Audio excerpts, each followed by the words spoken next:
வணக்கம். தமிழ் ஃபுட் கார்னரில் இன்றைக்கி ஒரு ஸ்வீட் ரெசிபி பார்க்க போகிறோம். மைதா பிஸ்கெட்.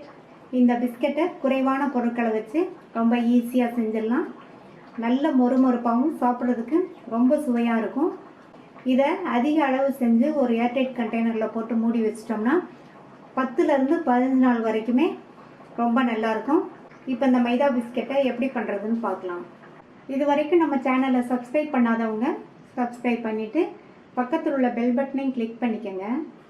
இந்த மிக்ஸி ஜாரில் 1/2 கப் சர்க்கரை, 2 பிஞ்ச் ஏலக்காய் பவுடர், இதை நல்லா ஃபைன் பவுடராக அரைச்சிக்கலாம். இந்த மிக்சிங் பவுலில் 2 கப் மைதா, இது கூட 1/2 கப் சர்க்கரையை நம்ம பவுடர் பண்ணி வச்சுருக்கோம், அதையும் சேர்த்துக்கலாம். இது கூட 2 டேபிள் ஸ்பூன் அளவுக்கு வெண்ணெய் வந்து ஃப்ரிட்ஜில் இருந்ததுன்னா முன்னாடியே நீங்கள் எடுத்து வச்சுருங்க. நான் வந்து வெண்ணெய் சேர்த்துருக்கேன், அதுக்கு பதில் நீங்கள் நெய் வேணாலும் சேர்த்துக்கலாம். இப்போ இதை நல்லா நல்லா மிக்ஸ் பண்ணிக்கணும்.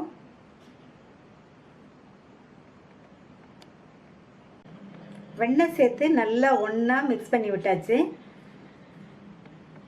இதில் காய்ச்சி ஆற வச்ச பால் கொஞ்சம் கொஞ்சமாக சேர்த்து பிசைஞ்சுக்கணும். சப்பாத்தி மாவு பதத்துக்கு பிசைஞ்சுக்கணும். நான் வந்து பால் ஊற்றி பிசைகிறேன், அதுக்கு பதில் நீங்கள் தண்ணி ஊற்றியும் பிசைஞ்சுக்கலாம்.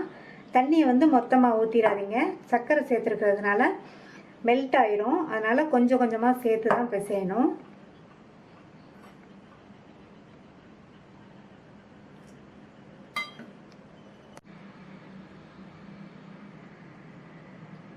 பாலாக இருந்தாலும் தண்ணியாக இருந்தாலும் கொஞ்சம் கொஞ்சமாக சேர்த்து தான் பிசையணும், மொத்தமாக ஊற்றிடாதீங்க.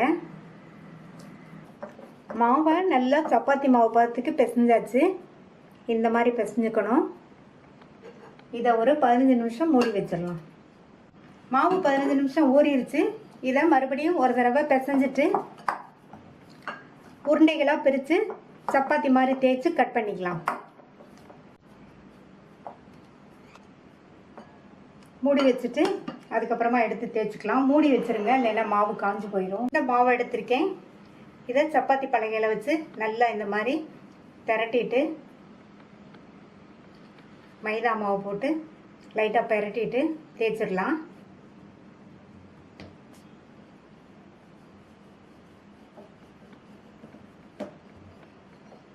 இதை நம்ம வந்து சப்பாத்தி தேய்க்கிறோம் இல்லையா, அந்த திக்னஸ்க்கு தேய்க்கக்கூடாது, அதை விடவே கொஞ்சம் தடிமனாக இருக்கணும். அந்த மாதிரி தான் தேய்ச்சிக்கணும்.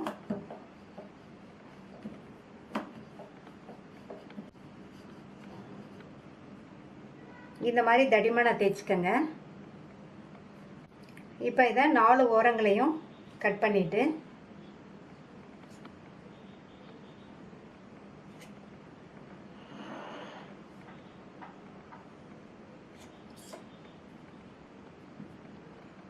இதை வந்து அந்த மாவோடு சேர்த்து மறுபடியும் நம்ம தேய்ச்சிக்கலாம். சதுர துண்டுகளாக கட் பண்ணிடலாம்.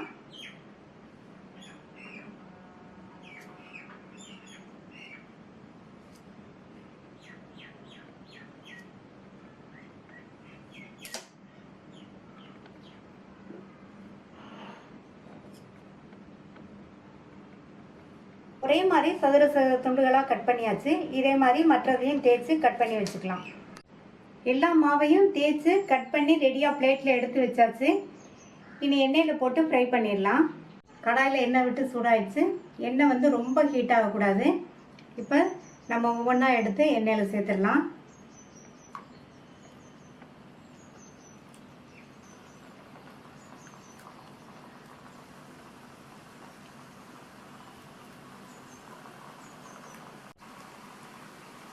எண்ணெயில் போட்டதுக்கப்புறமா ஸ்டவ்வோட தீயை குறைச்சி நிதானமாக எரிய விடுங்க.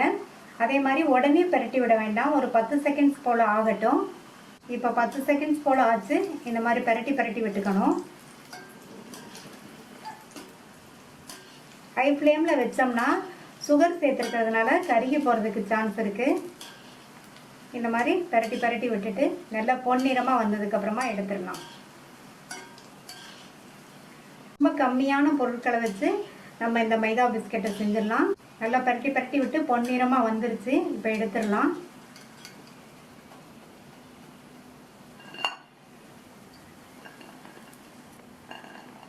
இது சூடாக இருக்கும்போது மொறுமொறுப்பாக இருக்காது. நல்லா ஆறுனதுக்கப்புறம் தான் நமக்கு மொறுமொறுப்பு கிடைக்கும். மீதி உள்ள பிஸ்கட்டையும் இதே மாதிரி போட்டு எடுத்துடலாம். எல்லா பிஸ்கட்டையும் போட்டு எடுத்தாச்சு.